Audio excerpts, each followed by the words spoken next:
Hey everybody, the Dennis and Julie podcast. There's nothing like this in this particular universe. However, if there is a multiverse, there might be not just a Dennis and Julie, there might be a Julie and Dennis. Because everything is possible in a multiverse. Do you think there's life beyond this planet? We're just going right in immediately. No, I don't. You don't? I really do think we're alone in the universe. So when you say multiverse, this is the way in which the way atheists get out of the problem of the exceedingly great odds against life and even the world existing. So for there to be life on a planet, intelligent life especially, so much had to go right that it defies all odds. So what they say is, oh, well, if there is an infinite number of universes, then it makes sense that there would be life on one of them. But if there is no existing other universe, they're sort of screwed because they have to acknowledge design looks like the most logical answer. and you know what's funny about that? They don't recognize that that is a form of faith. When atheists say, oh, science will explain how life emerged from non-life, isn't that having faith in something? Isn't what you just said having a religion of sorts? You just heard Julie Hartman. I didn't say your last name earlier. Or I know, mine. the audacity. Dennis Prager. We just dove right in. I'm sorry. That was good. No, that is Welcome. good. So I think we should open up with the news of the Prager family. Yeah. Our beloved, and he really, I have to say, he really was beloved. Otto died this week. So I have to share with you some thoughts. I cannot get over the hurdle of I don't want to ever equate animals and humans. And a lot of times when I ask people, do you have children? They'll say, no, I have 2 dogs or 2 cats. And I'm a little troubled by it because it's not the same thing. But I think to a lot of people it might be. And I'm not knocking them. I'm just saying why I'm troubled. I'm very much people-centered. Having given that preface, it is undeniable the attachment that people can have to a dog, or perhaps a horse or a cat. Higher mammals, if you will. It's truly extraordinary. When he died. And thank God he died a painless death. He developed very quickly a big cancer on his heart, and he died. And I saw my wife, who's, she is the tower of strength, and she just cried her eyes out. And you know what really touched me as much as my wife crying her eyes out? The housekeeper, whom we love, Betty, been with me for like 25 years. I did not know she loved him as much as she did. But when I think about it, she spent, the whole day with him when she came to the house. But they really enter your life. There's no way. I have to admit, and I never claimed to love the dogs as much as Sue does, but the house is definitely empty without him. I can't believe I'm saying this. So I was going to ask you, and I haven't asked Dennis this at all. It's very, of course, Dennis and Julie for us to have spontaneous responses. Are you as sad? I know. Well, actually, I know that you're not as sad as your wife because Sue really loves animals. But are you sad? Were you crying? Are you? No, you seem okay. Yeah, I'm okay. But I acknowledge I don't fake it in either direction. I acknowledge his absence is felt by me, and it's a sad absence in my mind. I fully acknowledge it. When a dog is with you 12 years, every day, how could it not be part of your life? Of course. But the whole thing is fascinating. My biggest uptake or upshot, and it's going to be on my fireside chat. The day you get yourself a pet, you set yourself up for sadness. The odds are overwhelming that you will outlive your pet. Unless you get your pet at 80, let's say. You may not go to 92, okay? Certainly if you get it later than that, you probably won't outlive your dog. So people choose pain for the sake of living a fuller life, having a pet. That's Otto. There he is. Oh, well, Mrs. Well, Teeth. yes, on his tongue. It's very hard to believe, teeth. looking at that he's dead. Yeah. That he's been cremated. Pictures are a very strange thing. You know what's stranger than pictures, though? Video. Fair, but disembodied voice is the most close you sort of get to the dead. When I have played the interviews I did with my dad on my radio show, Yeah. that was so real that I couldn't believe he's dead. He's talking. What are you talking about? The ear, that's my theory, the ear is deeper than the eye. It's a really good theory. I recently saw a video online of a funeral, and the person who died recorded something to be played at his own funeral. And he said, "Hi, everyone, it's me," and then the guy was making jokes. It's really cramped in this casket. I just want to get out of here and go, And the guy sounded so alive and so funny. And I was watching this video, watching the people at the funeral react. And honestly, I wanted to get your response to it. You can't do that. You can't do that. It rubbed me the wrong way. Yeah, I agree with you. It was both. There was a part of me that thought it was sweet, but also extremely creepy. It's creepy. It is creepy. But I know what you're saying about hearing a voice. Oh, the voice is... We don't realize it, how powerful it is as an emotional go-getter or developer, increaser, whatever term you would use. It really hits the emotions, the voice. Yeah. That's the person. More than a picture. At the risk of sounding maudlin, I've been thinking a lot lately, even before Otto died, how much people my age don't think about death. And actually, I feel like we would be better off if we thought about it more. Of course, it's not something that you should obsess over because you don't want obsession over death to impede you from living. But at my age, you think you're going to live forever.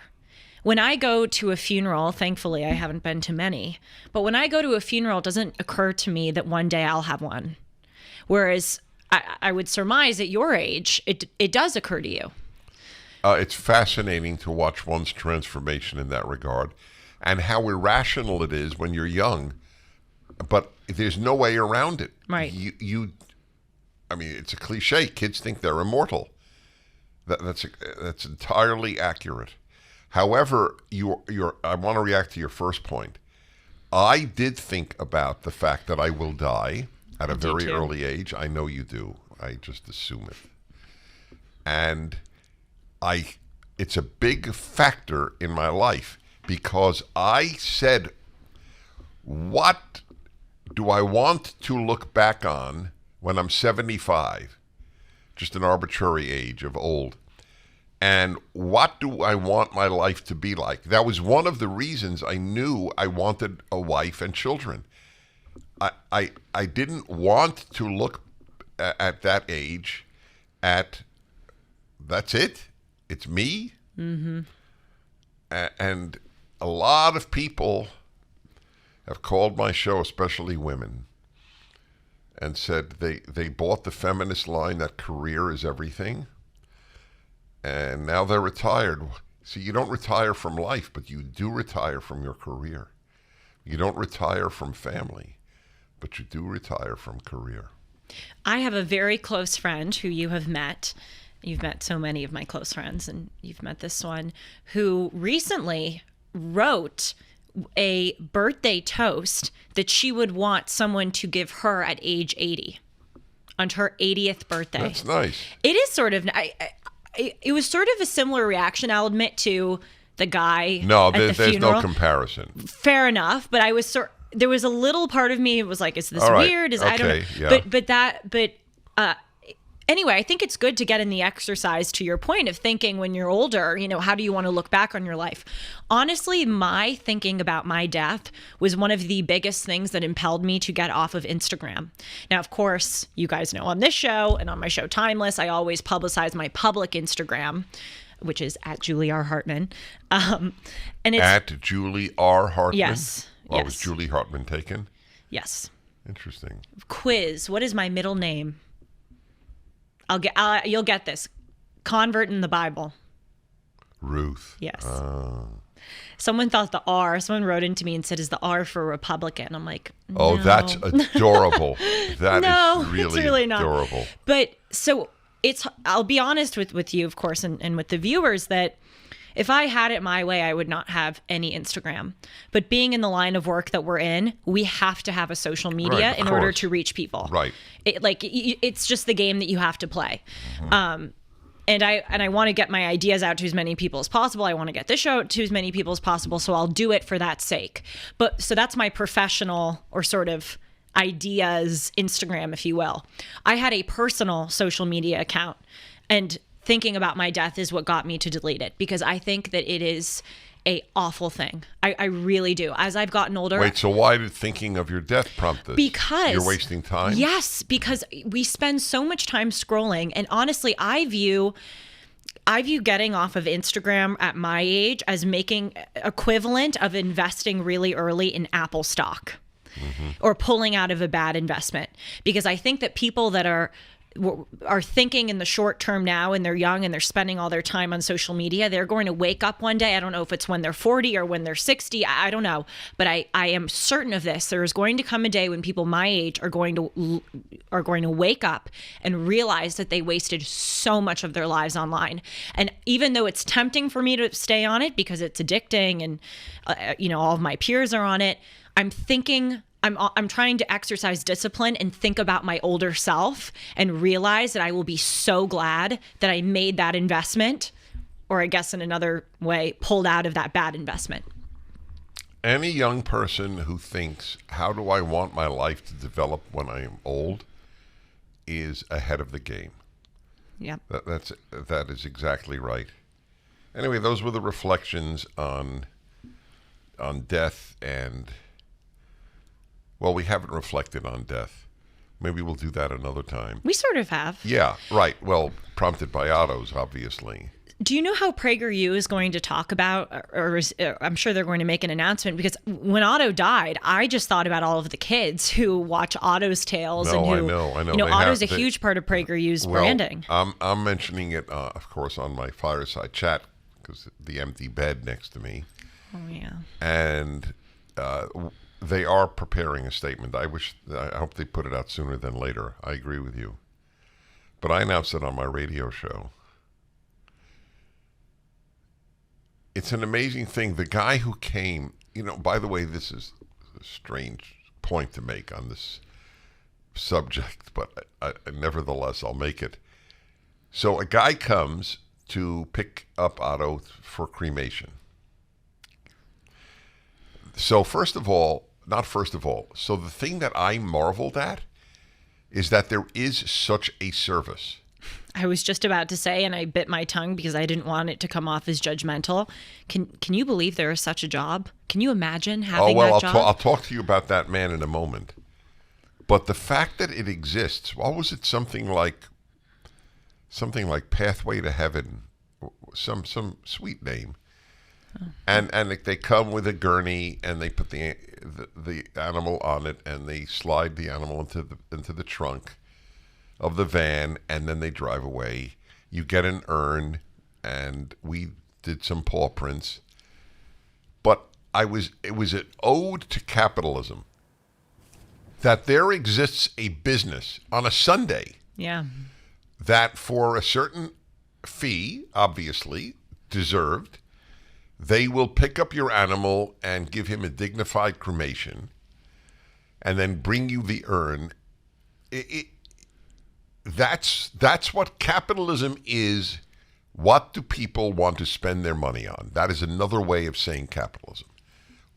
And let's say there weren't such a service. What would we do? You're right. It's a great point. What, burn him ourselves? It's a farce. It'd be awful. Awful. Exactly. Now, the guy who did it was an older guy, and he saw Sue and, most of us weeping. And I was thinking, this guy's got a very sad job. Yeah. But I said to Sue, he's like an undertaker for dogs or cats, I assume. It doesn't matter. And all he sees is sad people because the animal just died when he comes to pick them up for cremation. And he spoke about how when we started talking to him, because he's quiet until you talk, it turns out his German Shepherd, when he was a child, when he was 11 months old, saved his life. Wow. He ran into the street, cars were coming, and the dog grabbed him back. Oh, my gosh. Yeah, well, German Shepherds are bright. By the way, there is a list of intelligence in dogs, a list. I think it's 1 through 80.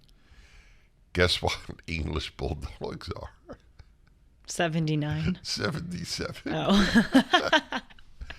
So here's an interesting theory. Otto was probably 76. higher than average. Yeah.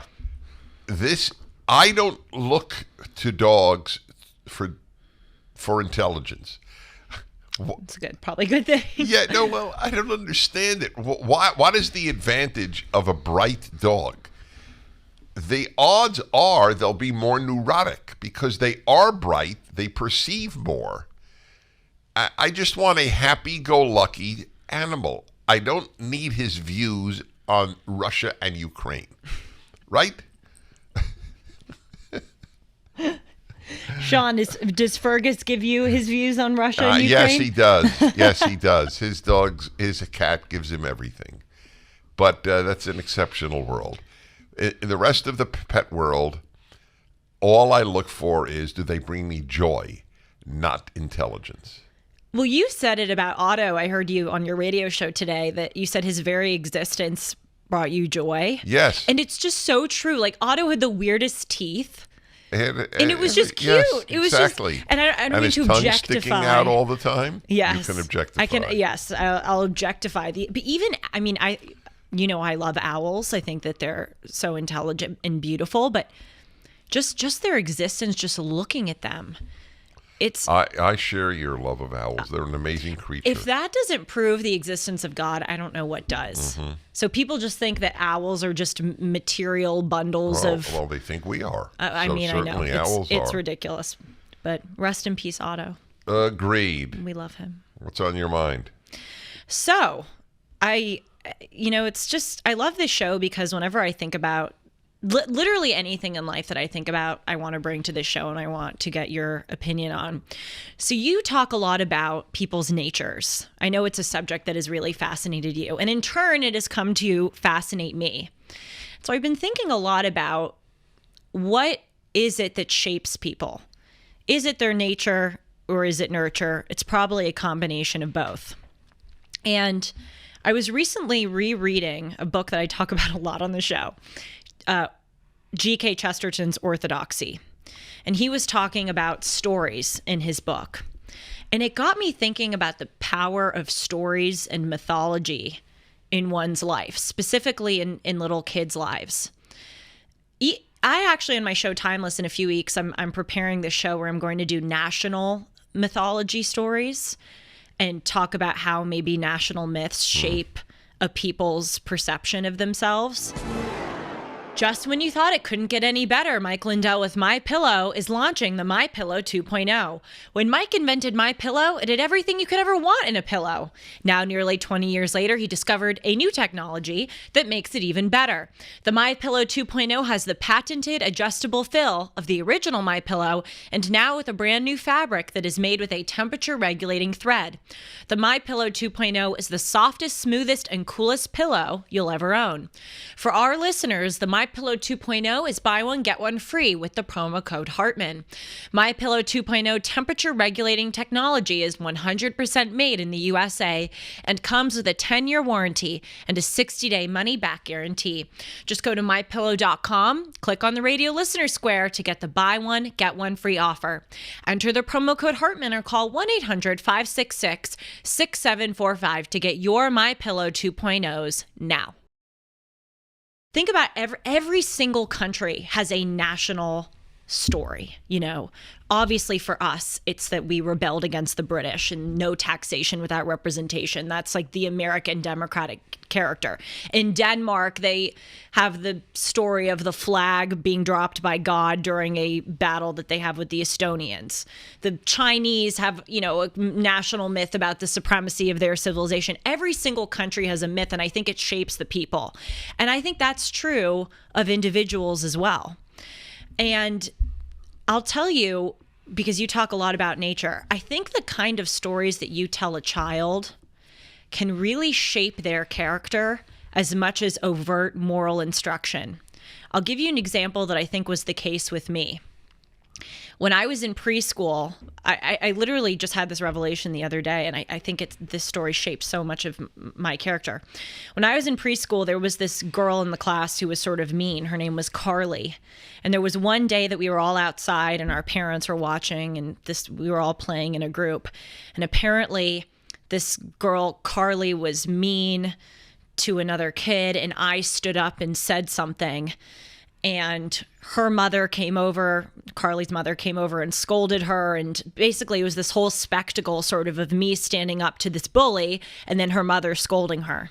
And all throughout, this happened when I was maybe 4. And literally until the time I was 10, I would ask my mom to retell me that story.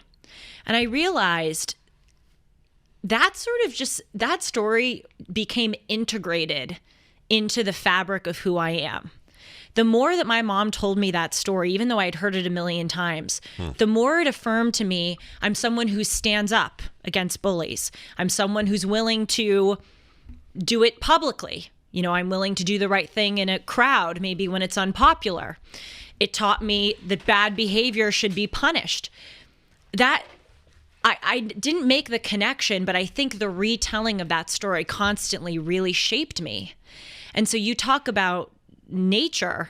Yes, I think nature is sort of your hard wiring, but you can really guide someone's nature and character through stories. And I'll through their own stories, not just fairy tales. Yes, well, I was going to say yes. Fairy tales are another component of that too. Well, look, all of Genesis is stories. Yes, it's true. The rest are law books, but the Genesis is all stories. And I write in my Bible commentary that stories give you the Bible's values as much as the laws do. That was one of the biggest revelations when I read your Bible commentary, because it's so interesting to think of people's conceptions of the Bible. First of all, they think that it's this terribly oppressive book that somehow elevates white males above all others. They have no idea how much values of equality and fairness are espoused in the Bible. But also, I had this perception that it was just laws.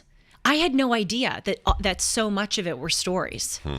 It shows you that people have no sense. But I think really, especially when you're young, the stories that you tell your kids, or it shapes the mythology.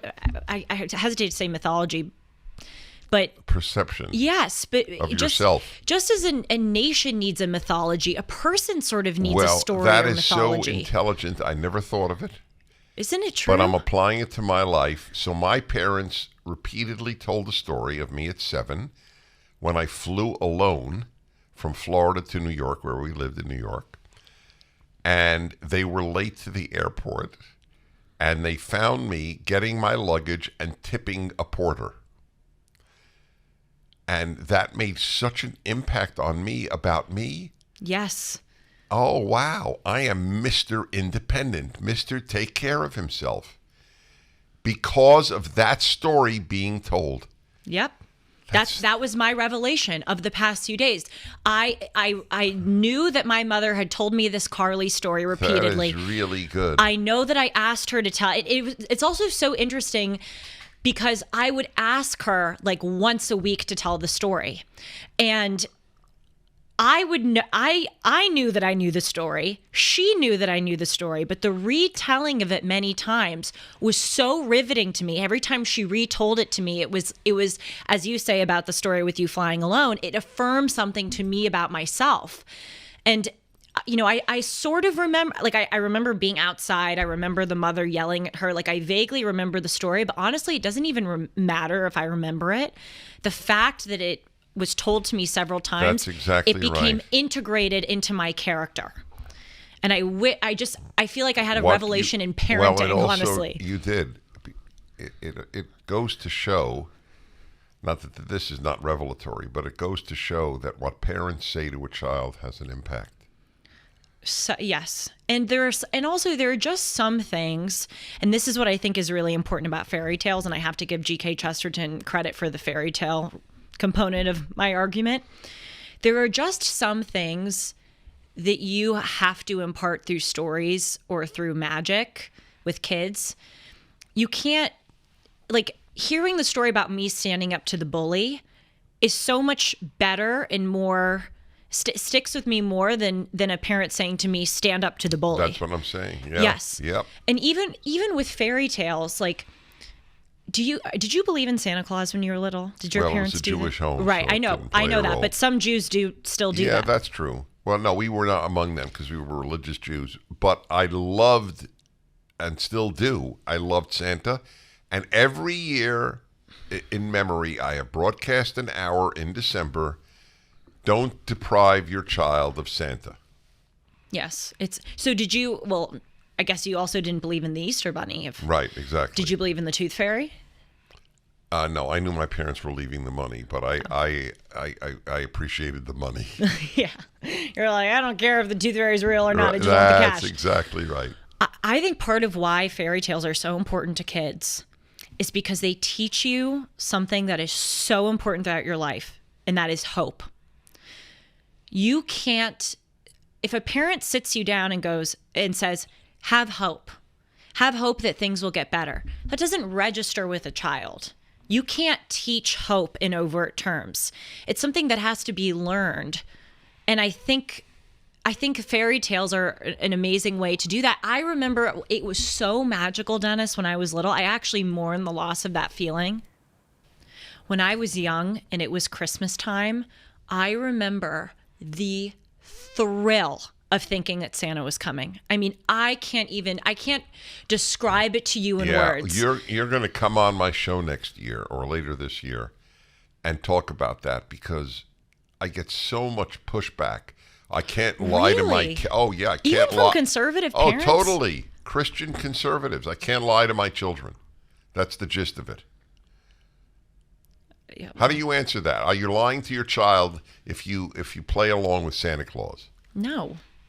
I don't think that you're lying to them.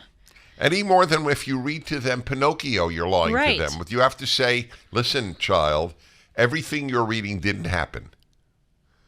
And it's also like specifically with Santa Claus, you're rewarded for being nice. Yes. It's I view it not as lying. I view it as making the truth digestible to someone who is not yet intellectually equipped to. What age did you learn Santa Claus might not exist? I think 7 or 8, and I was devastated. That was my next devastated. Question. How did you learn it? From a kid at school? No, this is going to make my dad look so bad.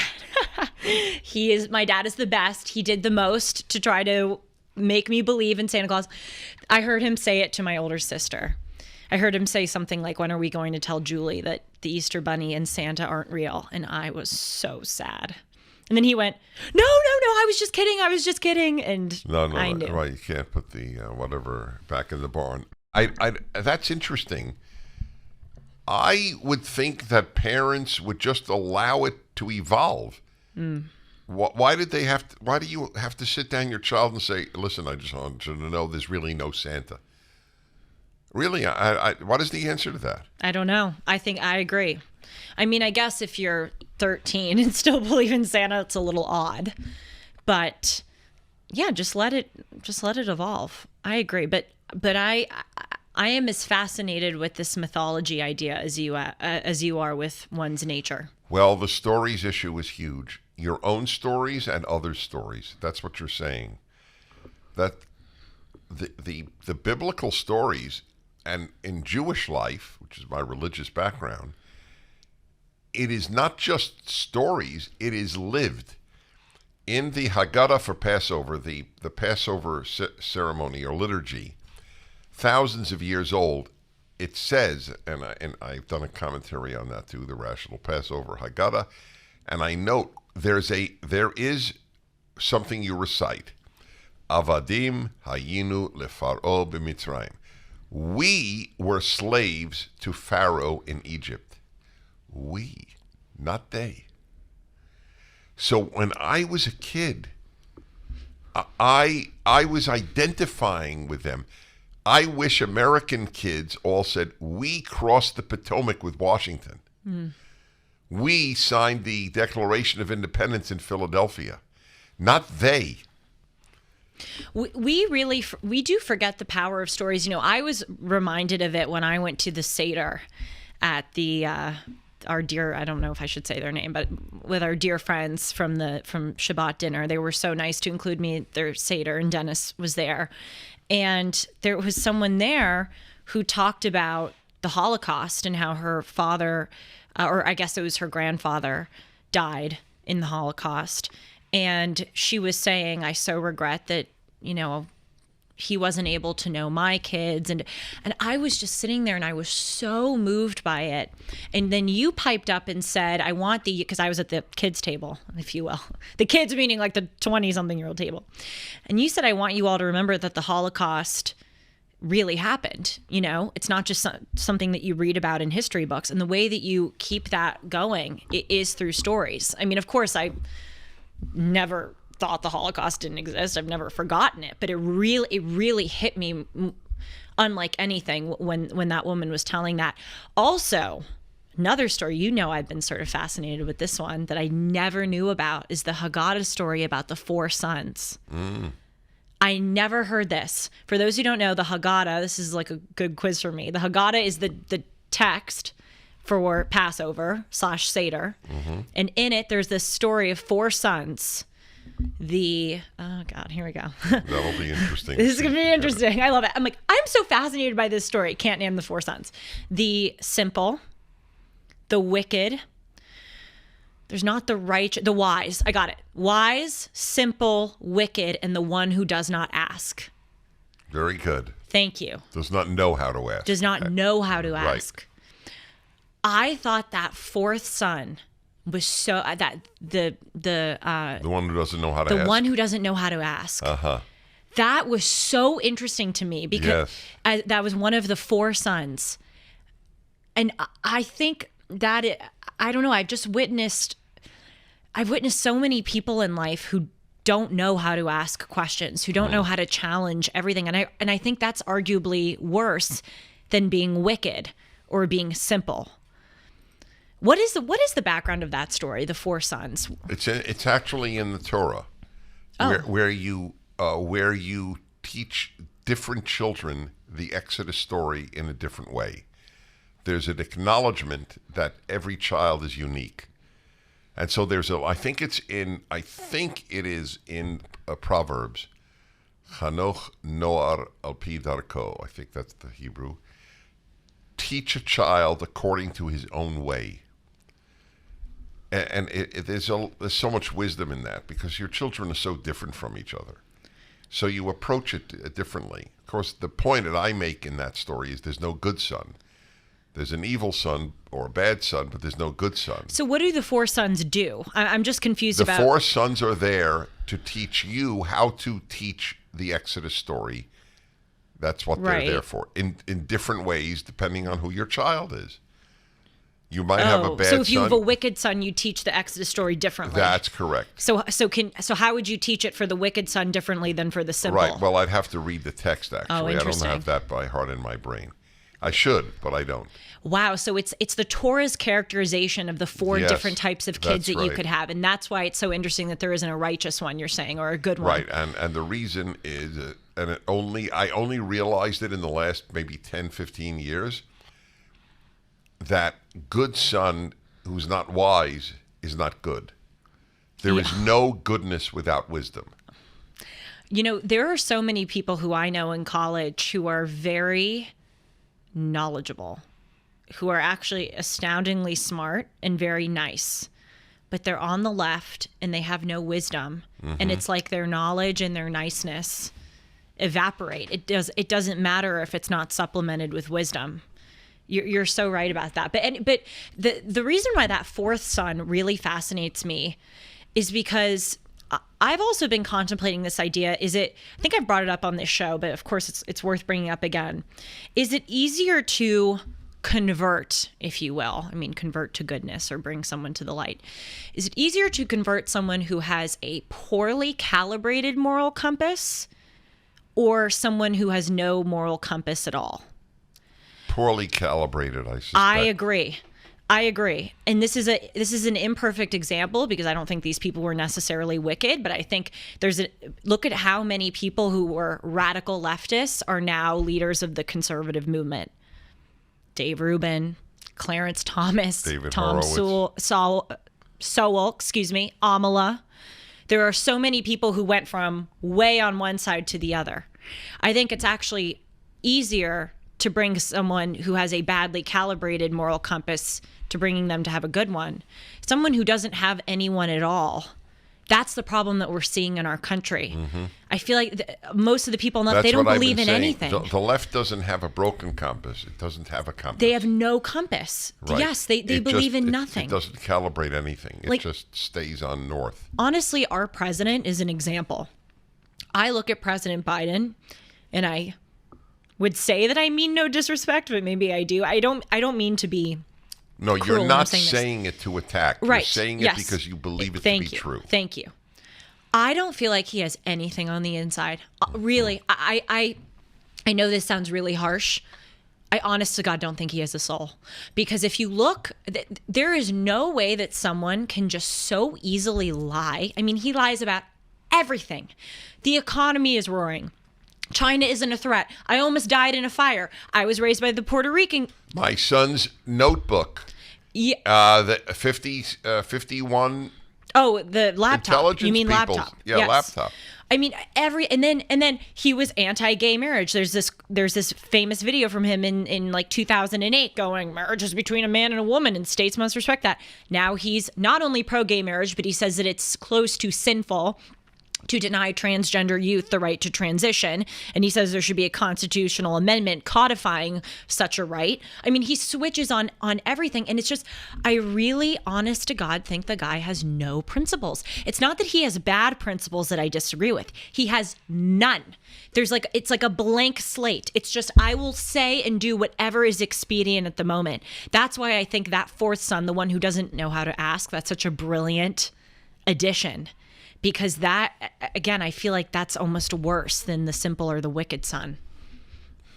We're getting there. 45% of your generation says they believe in free speech, but not for hate speech. Not understanding that what they just said is an oxymoron. Yes. How could you be for free speech and not be for hate speech? Isn't that... Forget that the sentiment is not moral. It doesn't even strike them as irrational. That's self-contradictory. Well, exactly. They're using it's so funny to I mean, it's not funny, but it's ironic to me. They use free speech to advocate for the suspension of free speech. They are literally using the tool that enables them to do something to tear down that very tool. The only reason why you can advocate for suspending free speech is because you have free speech. Does that make any sense? Yes, of You course. can the only reason why you can say hate speech should be eliminated is because you have the right to contemplate and discuss such an idea. It's like, do you not get that? It's like literally cutting the foundation from under you on which you stand. Yep, you're right. Look, there are reasons for worry. Did you hear Kamala Harris's comment? Oh, I just learned, she just made it this past weekend. I just learned that this phrase from young people, climate anxiety.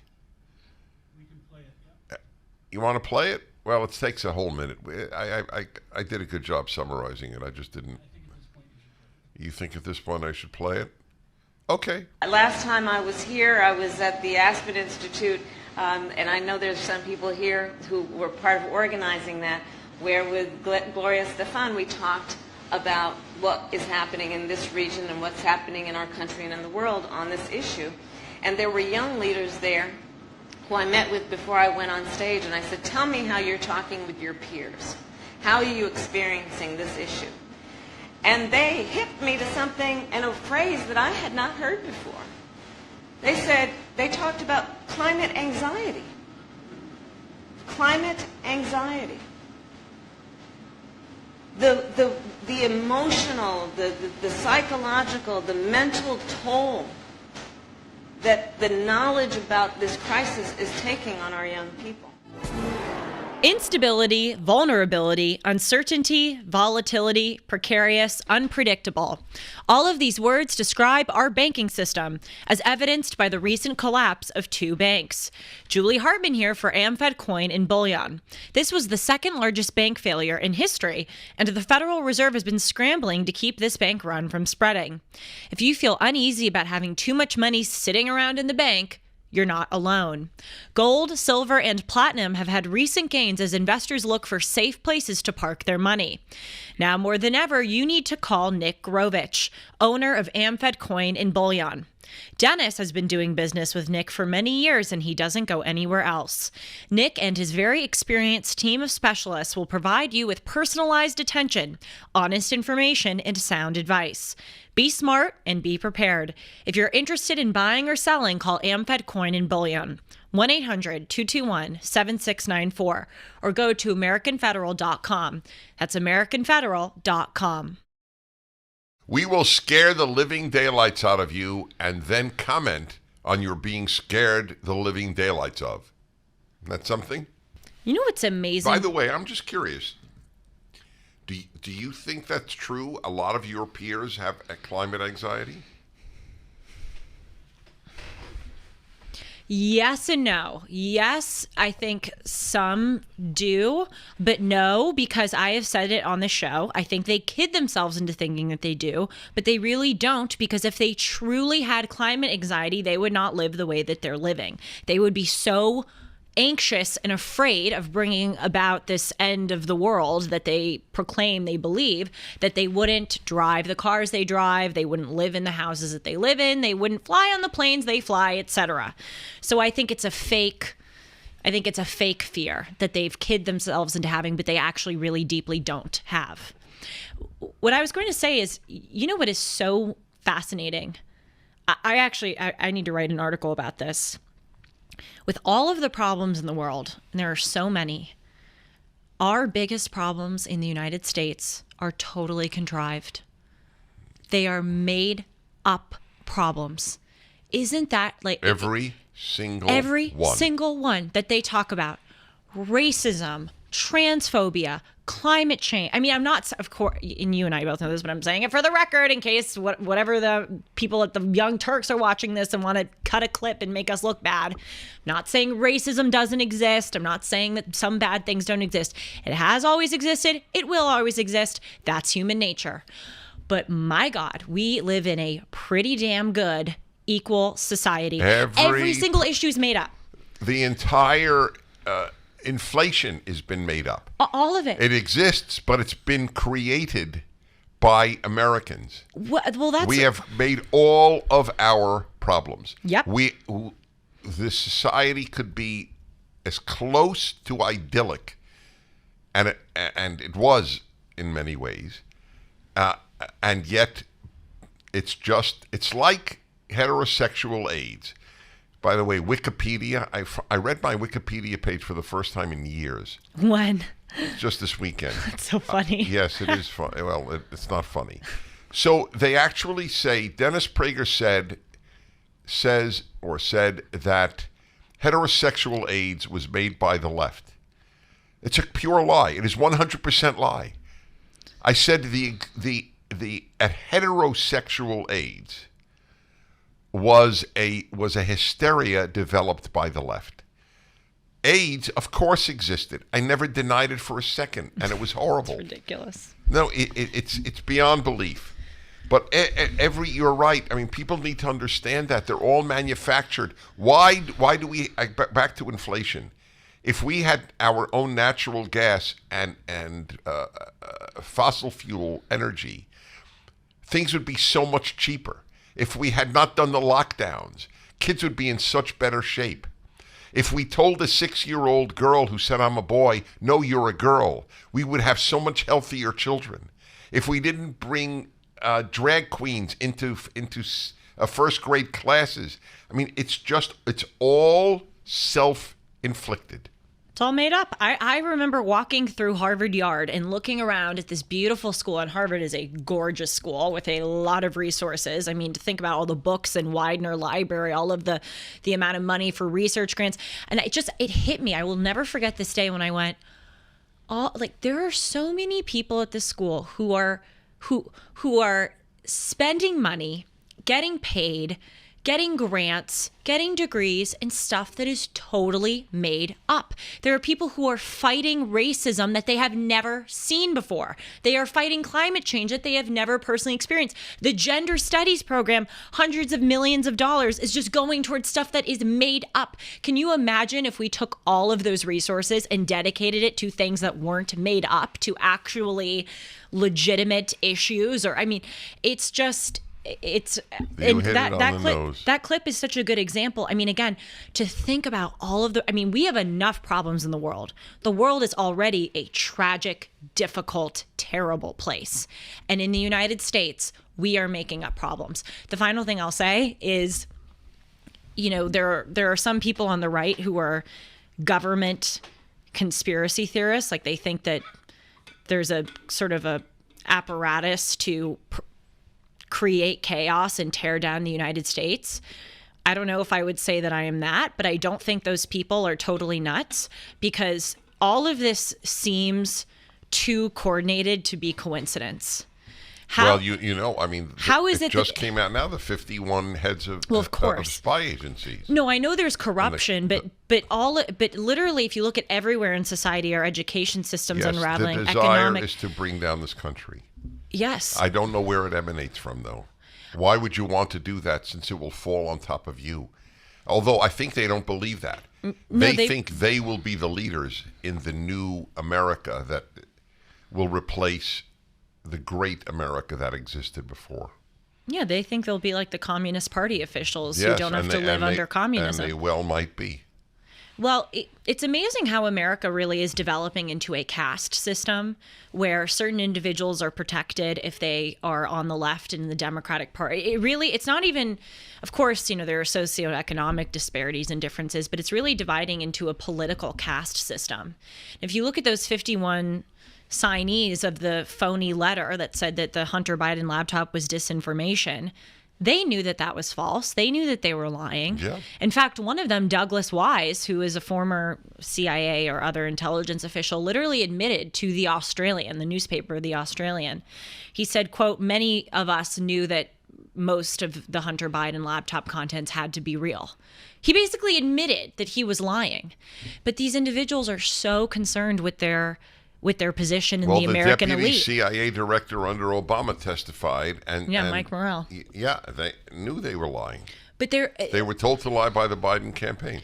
They're so concerned with their standing, keeping up their standing in the American elite. That's what I was arguing in my COVID Sheep Wall Street Journal op-ed. People my age will bow down to the irrational COVID restrictions if it means staying in the good favor of administrators, staying in the good favor of prospective employers. People just want to maintain their standing in the American elite. They don't care about truth or anything like that. It's developing into a caste system. Keep my spot in the caste. That's why I said on my show just today, this is a very difficult thing for me to acknowledge, my disappointment in half of my fellow Americans. I've always sort of elevated Americans, not just America, but Americans. Mm-hmm. And the past few years have been sobering in that regard. So I have a question for you. I think I brought this up to you privately a few days ago, but it's worth discussing here. I don't know sometimes how far I should go with people in my life in telling them that I think that the way that they're voting or the political beliefs that they have are wrong and corrupt. It's obviously different for people like us because our whole job is to try to convince people of certain values and ideas. But I'm fascinated by this idea of boundaries. For instance, I know people who live in my parents' neighborhood. It's no longer my neighborhood. I don't live with my parents anymore, but in my parents' neighborhood, or I know people who I went to school with, and I know that they vote Democrat, and I see the kinds of signs they have on their lawns, and part of me, I on the one hand, I don't think it's right to go and bang on people's doors and yell, not that I would ever yell at them, but force something upon others. But then I think, am I shirking my responsibility during this time in our country if I don't go up to them and go, can I send you some articles or can I talk to you for 5 minutes? Do you understand what I'm asking? It's a really, really difficult thing. I have no answer. I don't know how to deal with it. I'll tell you my wife's answer, confront. Well, right. She would say that. Yeah, God bless absolutely. When it comes to the micro, I tend not to argue with people. I argue in front of audiences because I'm not trying to change the mind of the person I'm arguing with. I'm trying to change the minds of the audience. I don't believe I could change one person's mind in a one-on-one. I may be wrong. You don't think it's worth your energy, you're saying? Yes, that's what I feel. Because it takes as much energy to convince one as 1,000 or 1,000,000. And I rather conserve it for the 1,000,000. But most people don't have that choice. It's either they will confront one or they won't confront anybody.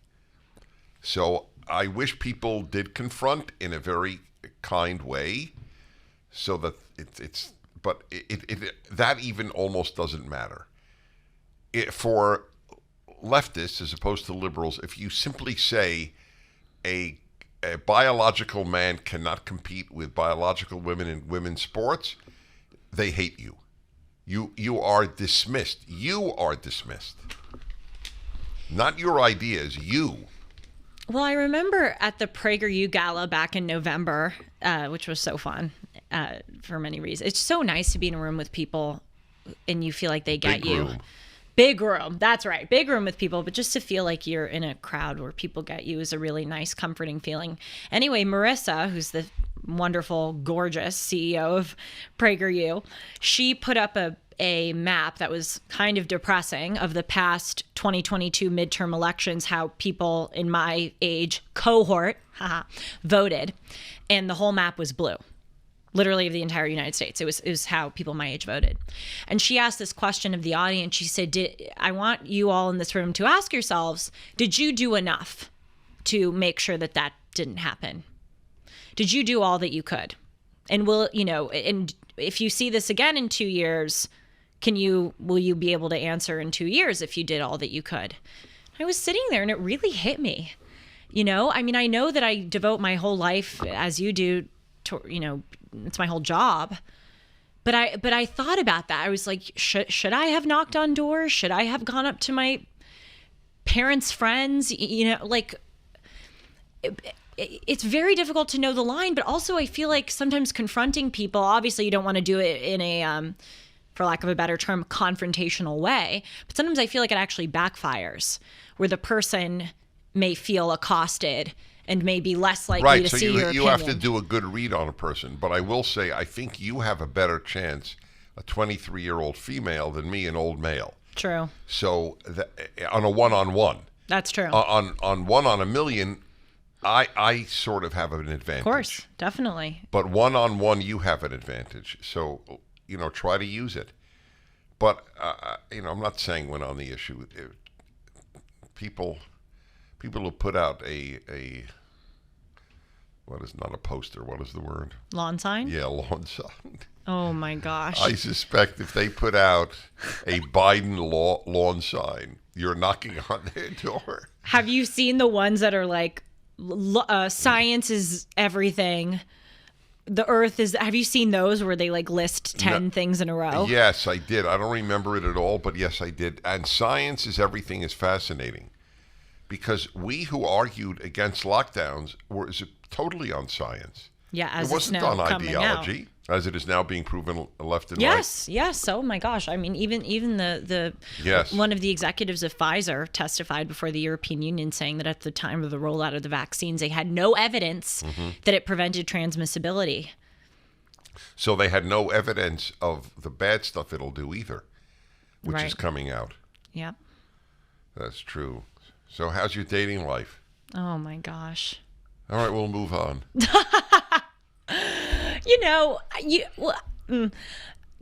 I hesitate how much to talk about some things. I'm so open.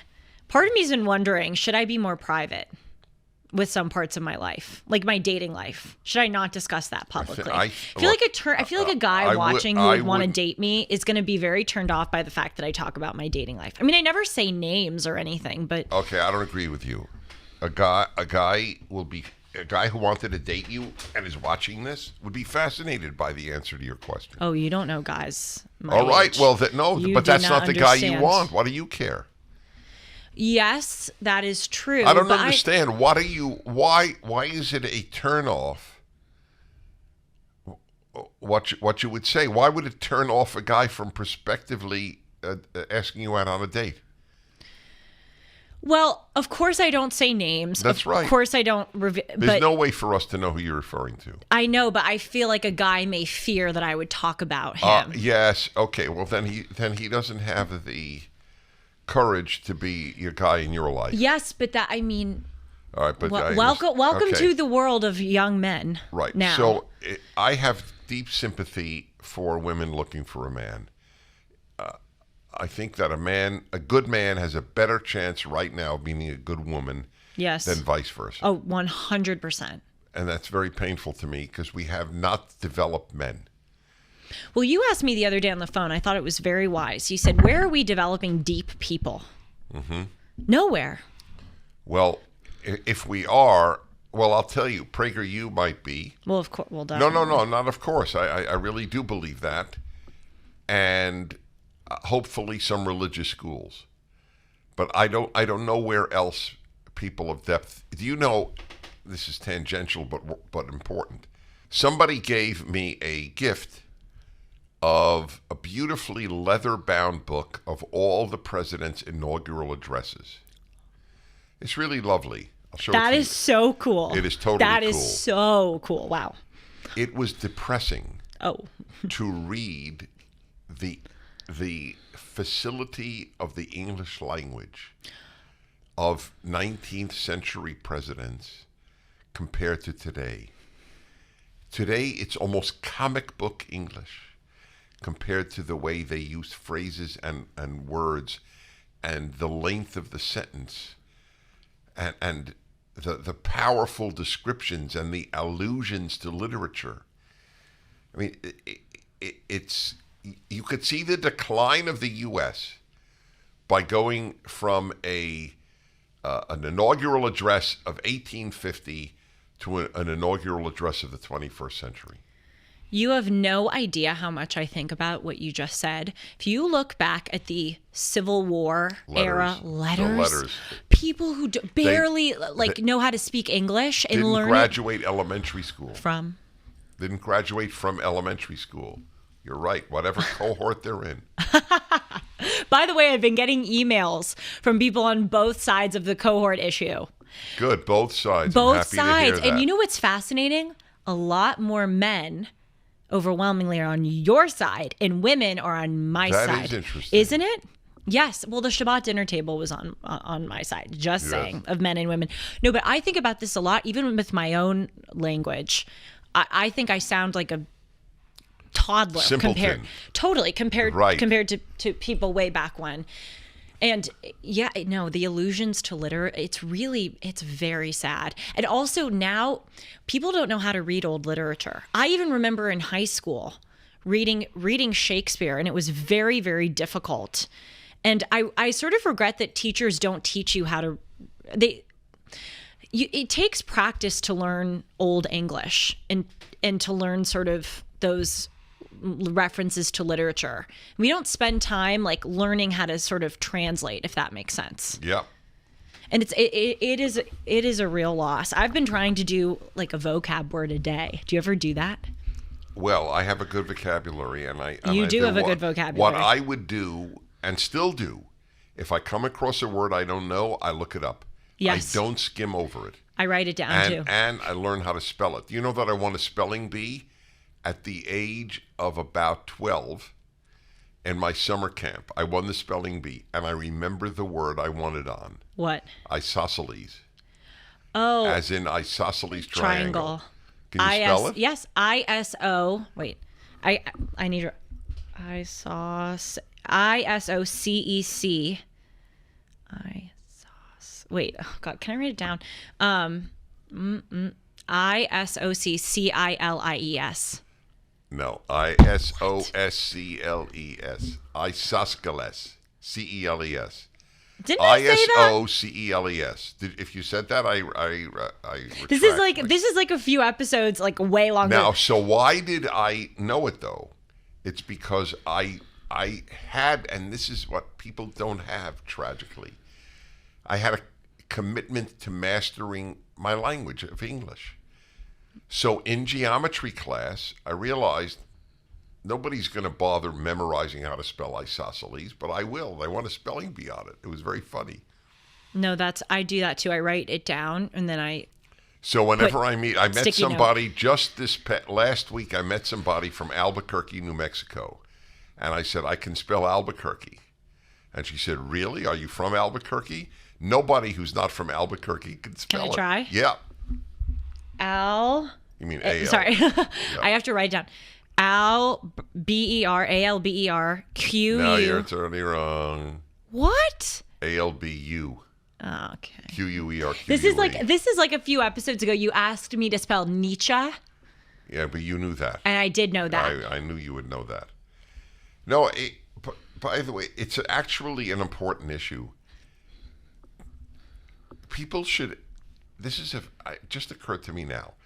Everyone should ask him or herself, in what areas of life would I like to be excellent? It's a Dennis Prager truth bomb.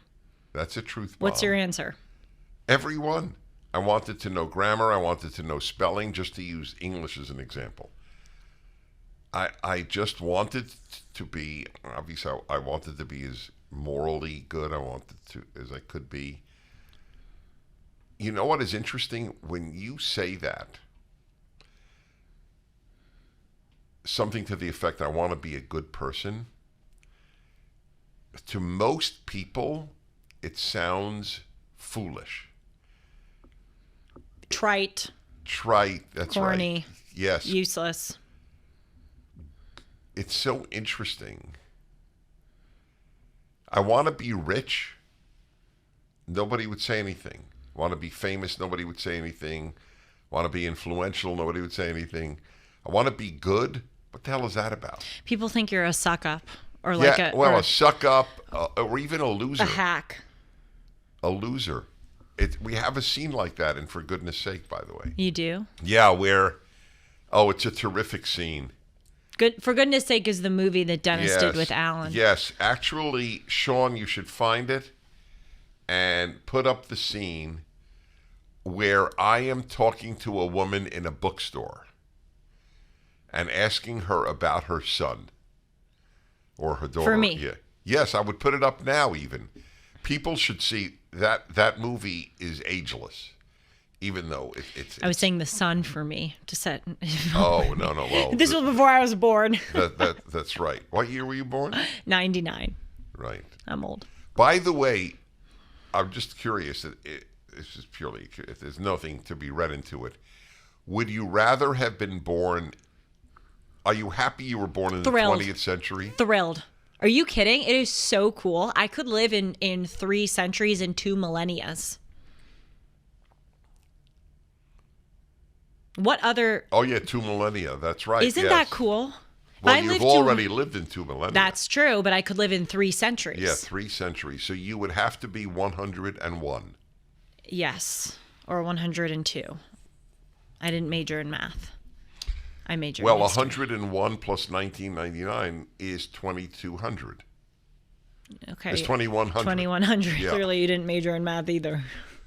Well, I could not have majored in math. I admit that. You know, you're turning 75 soon. Sorry to... Let's not talk about it. Really? Yes. That's not a response I would expect from you. I know, and I'll tell you why. Because in the public's view, I don't have an age. So I don't talk about it much because it's not relevant to any part of my life. I mean, it's relevant in my brain. I know how old I am. But I feel the same as I did when I was your age, and I act the same as I did in terms of energy in your age. But I don't like to emphasize it because I prefer that people just think of me as Dennis. Does that make any sense? Well, no, I tell you that all the time. I think, I mean, you appeared to me, your soul is sort of ageless. And I think that of other, truly unique people, honestly. The other person who I thought of, weirdly, Donald Trump. That's correct. He seems ageless. Nobody talks about his age. Yeah, he really. You seem ageless. I'm trying to think of others. I mean, there are people that we know who I could mention. Right. But it's very rare. Correct. I hope that I can impart that to people too. For lack of a better term, you seem timeless. You really do seem ageless. That's why you named your thing Well, Timeless. right. Yes, because I want... In honor of us. Well, in honor honor of the timeless. values I hope to espouse. Do you think you'll Yes. do anything for your 75th? Like a big Oh, party? no, I don't want to do a thing. Really? Yeah. I look, birthdays are a kick when you're 30. Although when I turned 30, somebody baked me a tombstone because you're 30, you're over the hill already. No, 30, by the way, 30 is Don't tell me dramatic. that. I'm scared now Well, to turn 30. Well, I have a theory on birthdays that the odd numbers with zeros are the toughest. Let's see. Yeah. 30, 50, 70, 90. Well, once you get past 80, I don't know if it counts, but 30, 50, 70 are all, whoa, where am I in life? Much more, I think, than 20, 40, and 60. I thought of 60 as a co-extension of 50. It had Really? no effect on me. Was 70 hard? Yes, very. No offense. No, it's I know it's It's not leveling. offense. I feel like 70 is really leveling up. There's no question about it. You in your 60s, you know you're not young, but you don't think you could get away with not being old. But when you hit your 70s, you're old. That's just the way it is in life. I mean, I totally accept it. I mean, and since I'm fine and doing great, and my life is better than ever. Oh, you have the scene at the Yeah, bookstore? play it. Oh, take a look. Everybody should Back watch up. this. Poor Marie. Your son is such a loser. Yikes. You know, people will work on being happy, healthy, sexy, wealthy, thin, but almost never on being good. And one reason is because they think they don't have to. They're already good. I consider myself to be a pretty good person. Yeah, I'm a good person. Yeah, I'm a good person. Of course I'm a good person. I think that I am a good person because, well, I'm not, like, mean or anything. Don't kill people or anything like that. I don't know. And I'm not a bank robber. I don't loot. I don't steal. You see, that's the problem. A lot of people think that because they don't rob or they don't kill, they're a good person. It's not true. If you don't rob and you don't kill, you're not a good person. You're just not a criminal. In order to be a good person, you have to do something positive. The more good people there are, the better the world will be. We're good. So, but we didn't see the scene. We only saw the end of the scene I wanted. Then we had my soliloquy. By the way, you see me 30 years ago. Is that eerie? I was going to say you sound different. Yeah, I had a higher pitched voice. Yes, obviously. your voice is different. Yeah. I like your voice better now. Me too. Well, I think it's because I know. Well, That's how I know you. I know why I like it more. There was more nasal then. And you know what else? I was just looking at that and thinking, that seems like another world to me. Looking at the people, the however many there were, 5 or 6 people who were saying, "I'm a good person." Yeah. They look a little like, I know this sounds dramatic. They look sort of like aliens from another planet. Why? They're so well dressed.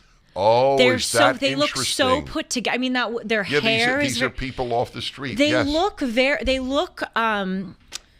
dignified, and they look classy, and they look clean. And this is the 90s. This is not the 50s. They looked very different from the average person you would see. They look, I'm struggling to find the word, but professional's the wrong word, but just pulled together. Yes, there's something, there's an element of respect and dignity and highbrowness, for lack of a better term. The devolution of clothing is part of the process of the devolution of the society. And not just clothing, but one's, your hair, like their haircut is very nice. They have makeup on. Yeah, they these were look random groomed. people in the street.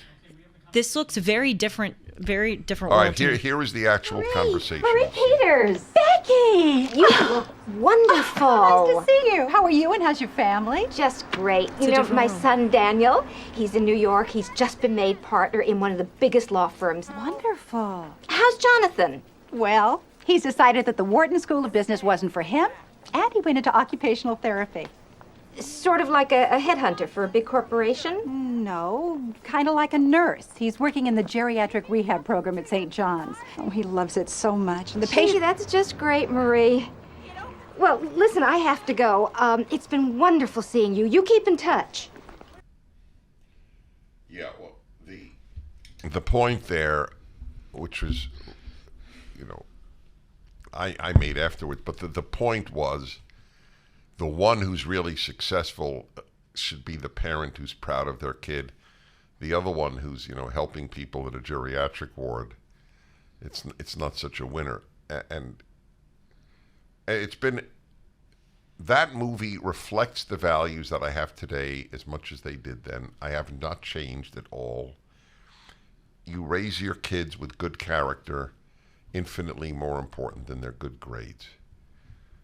But people don't brag about good children. They brag about good athletes, good students, but not good children. Yeah, they don't. They view it as sort of like you're a chump if you think you want to be a good person. You're somewhat of a loser. Yeah. Well, that's sort of my whole mentality of what I was talking about a few episodes ago, with people my age think that life is a game, that you either win or you lose, and it doesn't matter what kind of conduct that you're viewed as a try-hard if you want to be good, and like a bit of a weirdo, honestly. Mm-hmm. If someone on a college campus said I want to be good, they would be viewed as like, okay, you're kind of an outcast. That's weird. Isn't that sad? I know that. That was the reason we made the movie. Sometimes I think, though, when I make arguments to people about why they should be good, I sort of package it in selfish, if you will, terms, if that makes sense. Like I say, well, when you're good, you feel better about yourself. When you're good, you're doing a service to your society, which in turn comes back to you because the society that you live in, so you want it to be a good society. In other words, like the arguments that I make for goodness always do sort of come back to this. To you. And sometimes I think that's a little bit of cheating, because it's like, shouldn't you just want to be good because it's good? And it's sort of the same thing with religion. I talk to a lot of people my age about how I've sort of come to religion. And when they ask me why, I say, well, it's made me a better person. And I think it makes the society around me better. And then I think, isn't that isn't that sort of a bad way to argue for the goodness of religion? Shouldn't you just say it's eternally good? Does that make sense?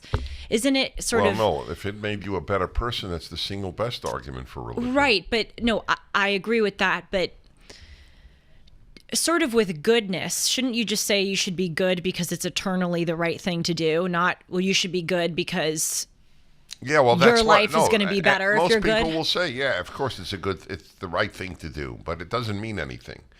First, it's really worthy of its own session, and I'm going to do a PragerU video on this, on being a good person. Everybody knows to be a good anything, fill in whatever it is, doctor, pilot, student, athlete. You have to work at it and work at it and work at it. Does anybody think that you have to work at it and work at it and work at it to be a good person? No. And even if they did, how would they do it? There's a manual for how to pitch a baseball. There's a manual for how to do surgery.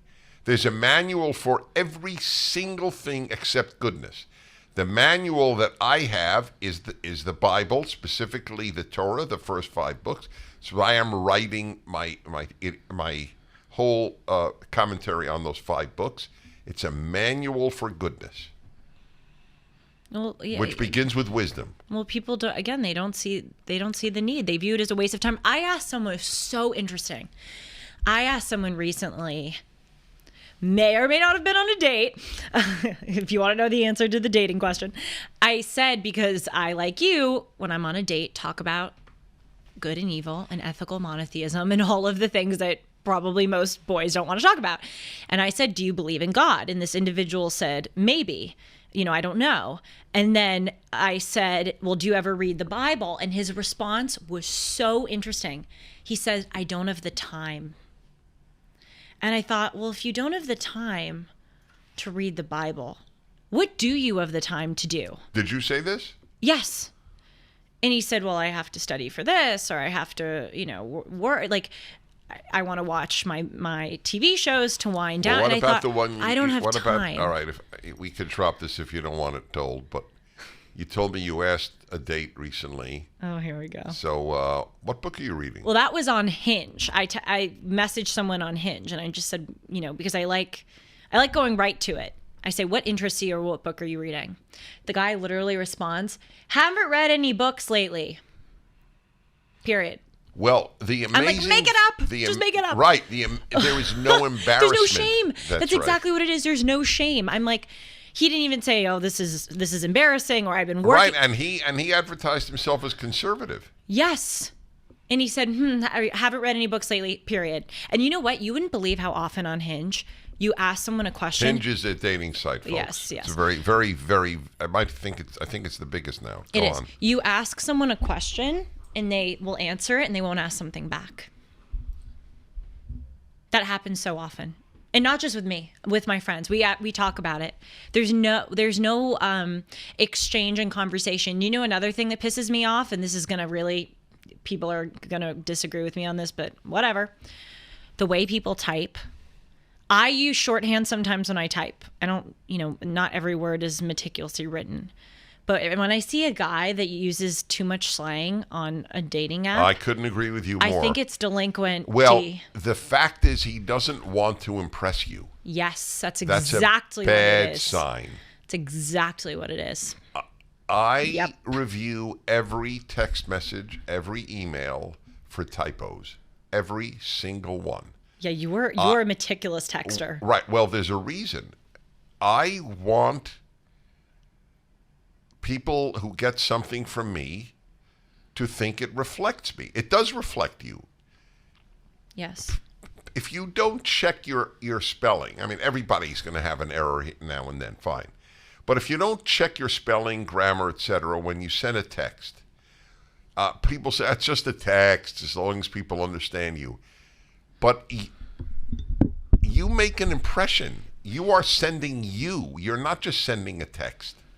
You know what I just realized is the distinction? I don't mind some shorthand if you know someone well. Like when I text, that's right. When I text my best friends, I'm like, right, thank you with a U. Yes, thank you, yes. Or LOL, or like Well, LOL is everybody. LOL is a dumb example, but I use shorthand when I text my friends because we're best friends. Right, that's exactly right. But it's so true. Like, and not just with dating. I was texting a girl recently who someone actually who I know at PragerU thought I should meet and possibly be friends with, and I wouldn't write shorthand to her, because even though I'm not going to date her, like a Hinge, it's just, I think it's just respect. And I think I want to show you respect. I want to present myself as a dignified person. Do you know what strikes me? This is really, if you want to write this down for a future discussion. Good thing it's recorded. A major, major part of my singles life, which ended at 32 when I married, I was preoccupied with achievement to impress a woman. I had in my mind the belief that I had to earn a terrific woman. Where I God know, bless you. No, you're shaking your head like I'm speaking Zulu. Japanese. Yeah. I have never heard a man say that. Wow. Besides you. I have never in my life heard someone say that. You have no idea how little men my age think that. I do. That's why I mentioned it. I do have an idea. They don't even think that. If they heard me say this, they would just think, how weird. God, I'm depressed. But I was not. No, I was not alone. I was not alone. I might have been a little more than others, but I was not alone. I remember one woman. No man thinks that. Yes, Damn it. I remember one woman. I seduced her by playing Mozart on the piano. And I've always loved classical music, but the major reason I wanted to play the piano was to win women over. I wish, you know what you and I should do? We should write down a list of things that men should do to woo a woman. If a guy started playing Mozart for me on the piano, we would be in Las Vegas at the altar. We would. That's right. Like I would marry him immediately. Right. That's right. That's a very good point. If a guy's, you know who would? Zach. I didn't want to say it. I was just thinking of Zach. Zach is one of our Shabbat dinner friends who's married and has 2 kids. I want a duplicate of Zach. You would do well. If play the piano. Oh my gosh, can you imagine if a guy gave me that leather bound inaugural address thing? Right. Why don't men it's so easy, honestly. Yes. It's so easy. Be polite, do something kind of classy and a little old school. Show you're classy. Show that you're classy and show respect. How did the guy and we'll be in Las Vegas. The guy you asked, what's the latest book you've read? Yeah. How did he dress for the date? Oh, I didn't see him on a date. He was just, I was messaging him on the app. Oh, you never met? Are you kidding? After he said that, I was, bye. Oh. I am curious. Am I right that typically, and I'm totally okay if I'm wrong, but typically a woman will dress up more than a man for a first date? Yeah. Oh, yeah. Definitely. Why is that? Because I think for women, there's more gradations of dress. For men, it's either casual or you're wearing a suit. For women, you can have casual, you can have super dressy, you can have dressy casual. Well, if a guy came on a first date to you, and where is it usually? At a restaurant or at a Starbucks? Restaurant.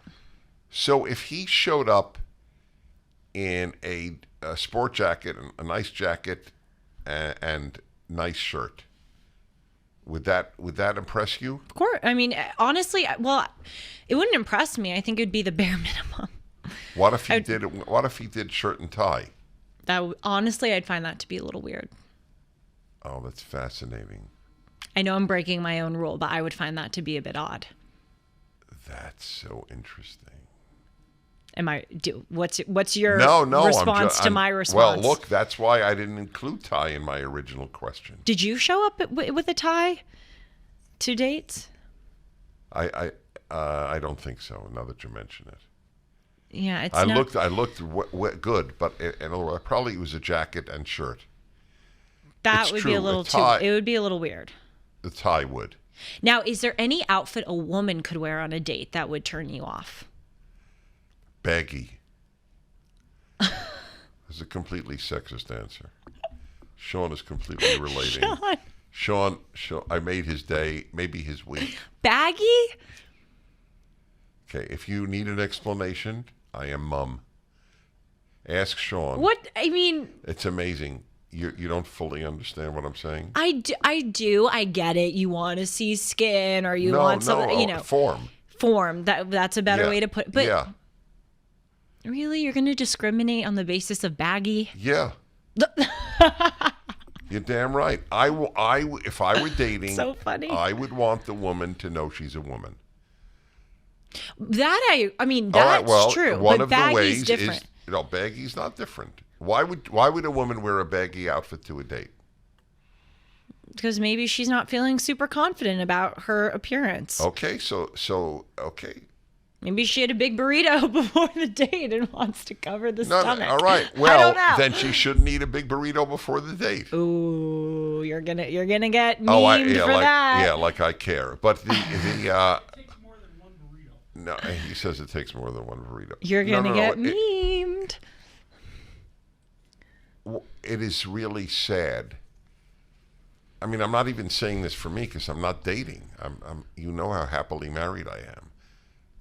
But to say that a guy on a first date would not want the woman to wear baggy clothing. I mean, I get it. No, I want the woman to want to impress me, knowing that looks matter to men. What if she was wearing sort of a flowy dress, but had nice? It was a beautiful dress and nice makeup. Almost any dress would be terrific. Okay, but there are baggy dresses. I don't know what a baggy dress looks like. Seriously, I'm not. See you tomorrow. I'll wear one. Okay, I can put on a baggy dress. Come with the. Well, not even ashamed of her figure. Just you women want us men. Why does it matter to you if the guy wears a jacket or comes in a T-shirt? It's because of your perception of his perception of himself. Fair. And that's the same thing with women's clothing. Fair enough. Well, what I thought you were sort of getting at was if a woman dresses in a masculine way. Well, that's certainly that's a given, but doesn't wear a feminine-looking outfit. Not even necessarily a masculine-looking outfit, but doesn't wear a feminine-looking outfit. Well, feminine-looking matters. That's correct. Look, women's jeans are not baggy. Men's jeans are more so. If a man wore jeans as tight as women's jeans are, he's gay. Okay, fine. All right. Which is not true. an issue. It's just true. You want to date a heterosexual man because you're a woman. Yeah, okay, that's right. I've never seen a heterosexual male in skinny jeans. Okay, fine, but women do wear that. So that's what I meant by not baggy. You asked me what would be a turnoff, and I said baggy. Okay. And then Sean fell off his chair, and then we continued the conversation.